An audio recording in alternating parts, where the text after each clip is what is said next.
Of course, you lost your father, didn't you? So I did, yeah.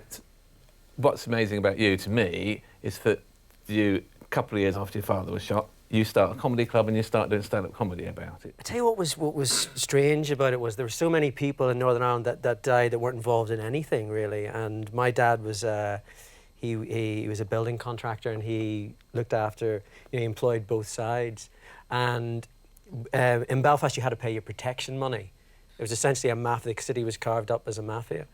And I didn't find this out until recently, that my dad had actually decided to give evidence against these guys that were running a protection racket.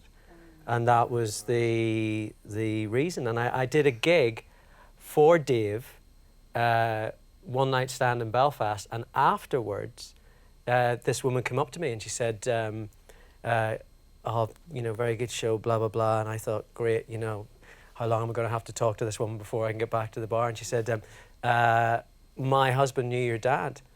And I said, oh, you know, that's really nice. And she said, yeah, they were going to give evidence in the same trial. And so a week later, I ended up meeting this guy. And I said, no, my dad wasn't stupid. He wasn't going to give evidence in a trial. And he said, no, he was. He said, we were the first people to give evidence in Northern Ireland behind a screen. And the trial collapsed.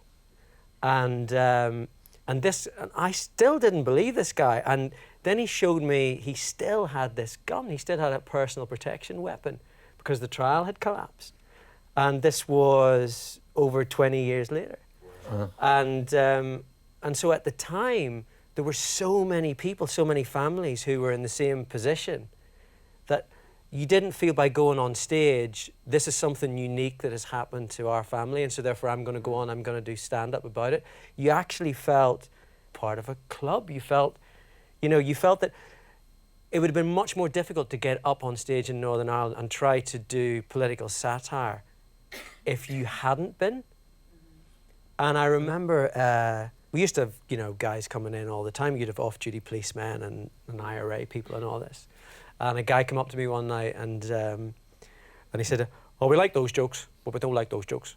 So a few more of those jokes, but not those jokes. And I said, okay. I said, what jokes are those jokes and what jokes are these jokes? You know those jokes. Not those jokes, those jokes. And I said, well, what's going to happen? I said, if... Was he a critic? Yeah, he was. He was in from Chortle.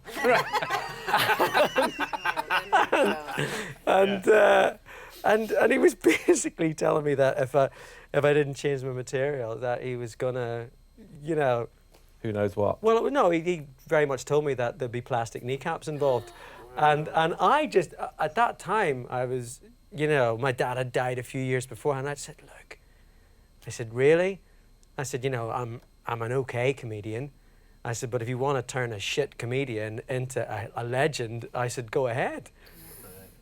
That was probably one of the stupidest things I ever said in my life.